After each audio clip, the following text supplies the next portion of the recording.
अस्सलाम वालेकुम dear student. 11th class math की जो न्यू बुक है स्टूडेंट उसका आगाज़ कर चुके हैं और चैप्टर नंबर 1 से लेकर चैप्टर नंबर 5 तक जो है हम जो है ये एक्सरसाइज जो चैप्टर जो है वो कर चुके हैं और ये चैप्टर 1 से लेकर 5 तक मेरे यूट्यूब चैनल पे अवेलेबल हैं। अब स्टूडेंट पहले जो हमारे पास बुक्स थी वो पीडीएफ की फॉर्म में थी और उसमें कुछ मिस्टेक भी थी जो साथ साथ हमने कवर भी की। अब स्टूडेंट मार्केट में जो न्यू बुक आ गई है ये फर्स्ट ईयर की 11th क्लास की और उसमें स्टूडेंट कुछ जो है क्वेश्चंस की जो तरतीब है उसको भी चेंज किया गया है और कुछ जो है क्वेश्चंस भी ऐड किए गए हैं। जैसे कि स्टूडेंट फर्स्ट चैप्टर है एक्सरसाइज 1.1 जो है ये मेरे यूट्यूब चैनल पे अवेलेबल है, लेकिन स्टूडेंट जो न्यू बुक आई है और जो पीडीएफ की फॉर्म में थी उसमें क्वेश्चंस को तरतीब ऊपर नीचे कर दी गई है और 3 क्वेश्चन जो है और एक्स्ट्रा जो है वो इस एक्सरसाइज में ऐड किए गए हैं। जो 3 क्वेश्चंस ऐड किए गए हैं जस्ट स्टूडेंट ओनली वही मैं आज करवाऊंगा और बाकी स्टूडेंट जो क्वेश्चंस है वो मैंने जो है प्लेलिस्ट में जो चैप्टर नंबर 1 है उसकी एक्सरसाइज 1.1 की क्वेश्चन नंबर 1 से लेकर 6 तक वहाँ पे अवेलेबल हैं। अब स्टूडेंट क्या उन्होंने तरतीब चेंज की है, जो हमारे पास पीडीएफ फॉर्म में बुक्स थी स्टूडेंट उसका क्वेश्चन नंबर जो 4 है वो अब न्यू जो बुक मार्केट में आ चुकी है उसका क्वेश्चन नंबर उन्होंने 1 कर दिया है और पीडीएफ फॉर्म में जो मैंने लेक्चर डाउनलोड किए हुए हैं उसका क्वेश्चन नंबर जो 5 था अब जो बुक है स्टूडेंट आ गई है हार्ड फॉर्म में उसका स्टूडेंट क्वेश्चन नंबर 2 है और जो question number student PDF form में 2 था जो मैंने अपलोड किए हुए हैं और जो न्यू बुक अब है जो अवेलेबल है मार्केट में उसका क्वेश्चन नंबर ये 3 है और जो पीडीएफ फॉर्म में क्वेश्चन नंबर 3 है जो मैंने तरतीब वाइज अपलोड की हुई एक्सरसाइज वहाँ पे बुक का ये क्वेश्चन नंबर 4 है और क्वेश्चन नंबर जो 6 है स्टूडेंट पीडीएफ फॉर्म में वो बुक का जो है वो 5 है और क्वेश्चन नंबर जो 6 है जो वीडियो पे अब वो क्वेश्चन नंबर 7 जो है अब वो क्वेश्चन नंबर 6 है। स्टूडेंट ये उन्होंने तरतीब जो है वो चेंज की है और 7 स्टूडेंट 3 क्वेश्चन जो है और ऐड कर दिए 7, 8 और 9। अब स्टूडेंट ओनली मैं ये क्वेश्चन नंबर 7 to 9 जो है 3 क्वेश्चन करवाऊंगा। जो पहले वाले क्वेश्चन है वो अब दोबारा अगेन नहीं करवाऊंगा।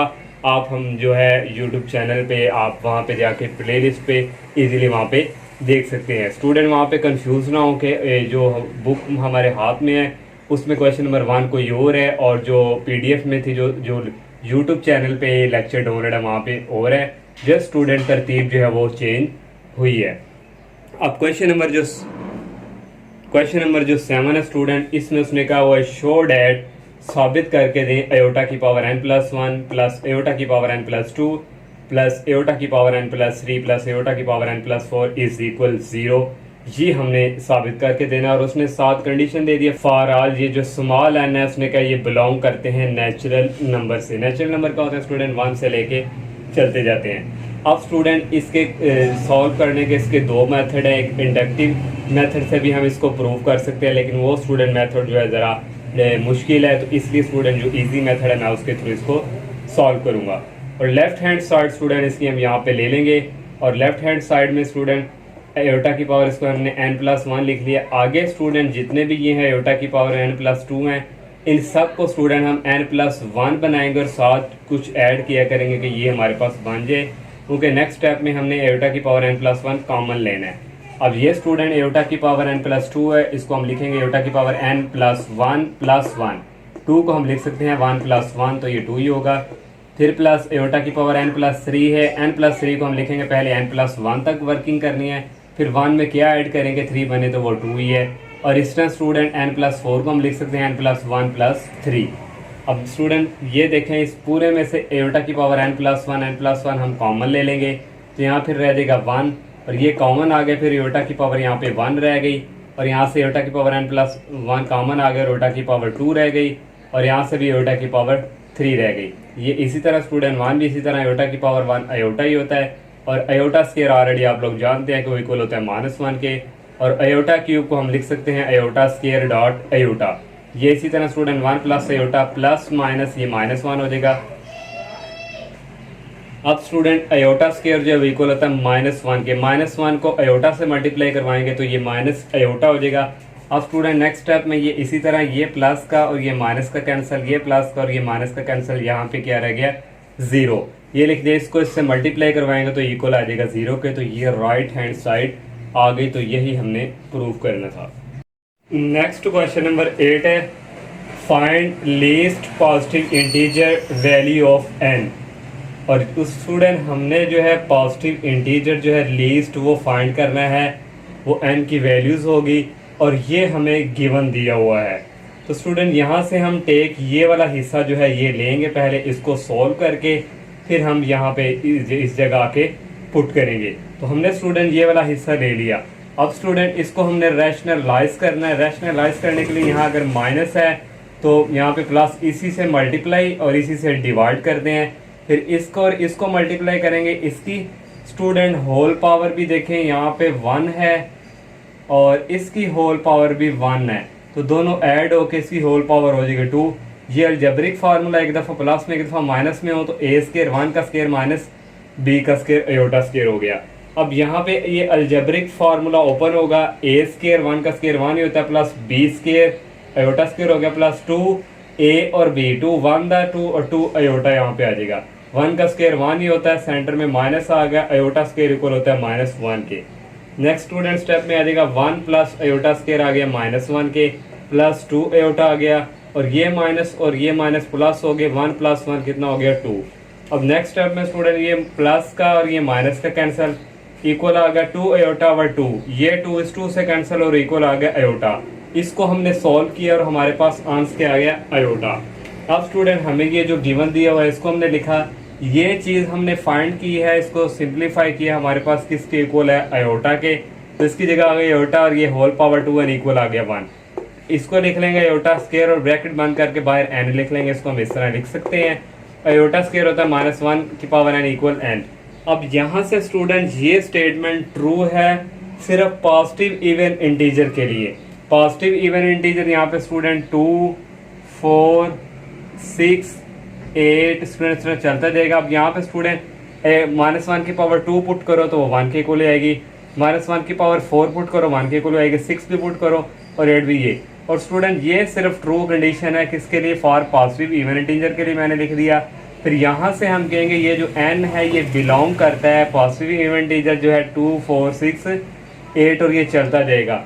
अब स्टूडेंट हमने जो है लीस्ट पॉजिटिव इंटीजर फाइंड करना का सब जो इसमें सबसे लीस्ट पॉजिटिव इंटीजर कम से कम छोटा हो, तो वैल्यू ऑफ n के लिए। तो यहाँ पे स्टूडेंट लीस्ट पॉजिटिव इंटीजर कौन सा, ये 2 है, तो यहाँ से हम लिखेंगे 2 लीस्ट पॉजिटिव इंटीजर, यहाँ से फिर आ जाएगा हैंस n की वैल्यू क्या आ जाएगी 2, ये लीस्ट पॉजिटिव इंटीजर है इसमें से। तो ये स्टूडेंट हमने फाइंड करना था। क्वेश्चन नंबर 9 है student, show that the value of iota की पावर n फॉर, उसने कह दिया n जो है वो बिलोंग करता है नेचुरल नंबर से, एंड और n जो है ये ग्रेटर ऑफ 4 से बड़ी वैल्यूज इस आयोटा की पावर r। हमने स्टूडेंट प्रूफ करके देना आयोटा की पावर n किसके इक्वल है, आयोटा की पावर r के। और उसने कह दिया where r is the remainder when n is divisible by 4। r क्या है, वो रिमाइंडर है और n डिविजिबल किसके है, 4 के। और ये स्टूडेंट इस तरह से कुछ ये रिजल्ट ये जो है n इज डिविजिबल बाय 4 है, तो ये 4 n है। तो स्टूडेंट उसने कहा r क्या है, रिमाइंडर। तो जो चीज़ यहाँ पे हमें बचती है वो हमारे पास क्या है, रिमाइंडर r। और यहाँ पे स्टूडेंट ये रिमाइंडर और यहाँ पे स्टूडेंट होता है क्वोशंट, ये हमारे पास है q। तो ये स्टूडेंट कुछ उसने इस तरह से ये क्या हुआ है। अब यहाँ से स्टूडेंट आता है, ये आ जाएगा n इज इक्वल, ये आएगा 4q प्लस r। ये स्टूडेंट यहाँ से n उसने कहा हुआ था डिविजिबल बाय 4 है और r क्या है, रिमाइंडर। और यहाँ से स्टूडेंट हमने n is equal to 4q plus r। अब स्टूडेंट अब हम प्रूव करते हैं। उसने कहा नो वी, हम यहाँ से प्रूव करेंगे, now we have to show that, हमने ये प्रूव करके देना है आयोटा की पावर किसकी इक्वल है, आयोटा की पावर r के। और उसने ये भी कंडीशन दे दी है n इज डिविजिबल बाय 4 है और r हमारे पास क्या है, रिमाइंडर है। फिर सच डैट स्टूडेंट ये कंडीशन के थ्रू हमने यहाँ से n is equal 4q plus r है, तो इज इक्वल आ गया n is equal 4q plus r। Now हमने ये प्रूव करके देना, तो ये आयोटा की पावर n स्टूडेंट हमने यहाँ से ली, इक्वल आ गया आयोटा n हमारे पास है 4q प्लस r के। और यहाँ से दोनों की पावर सेपरेट कर देंगे, आयोटा की पावर 4 क्यू डॉट आयोटा की पावर आर। और स्टूडेंट इस आयोटा की पावर 4 क्यू को हम इस तरह लिख सकते हैं, आयोटा की पावर 4 ब्रैकेट बंद करके बाहर क्यू और डॉट आयोटा की पावर आर। अब 4 को हम लिख सकते हैं आयोटा स्केयर और ब्रैकेट बंद करके स्केयर और होल बाहर आ जाएगा क्यू डॉट आयोटा की power R. Iota square already हम जानते हैं -1 के इक्वल होता है, और ये स्केयर इसी तरह, और बाहर ऊपर क्यू है और डॉट आयोटा की पावर आर। -1 का स्केयर होता है +1 और ये पावर क्यू डॉट आयोटा की पावर आर। और 1 की जो मर्जी पावर ले ले स्टूडेंट, वो 1 के इक्वल ही आनी है, तो ये 1 आ गया डॉट आयोटा की पावर आर, इसको मल्टीप्लाई किया और इक्वल आ गया आयोटा की पावर आर। और देखें स्टूडेंट, हमने यही प्रूव करके देना था, और ये स्टूडेंट इस एक्सरसाइज का लास्ट क्वेश्चन था, लास्ट 3 क्वेश्चन थे। अब ये न्यू बुक प्रिंट हो आई है, तो उसमें ये 3 क्वेश्चन जो है ऐड किए गए हैं। अल्लाह हाफिज़।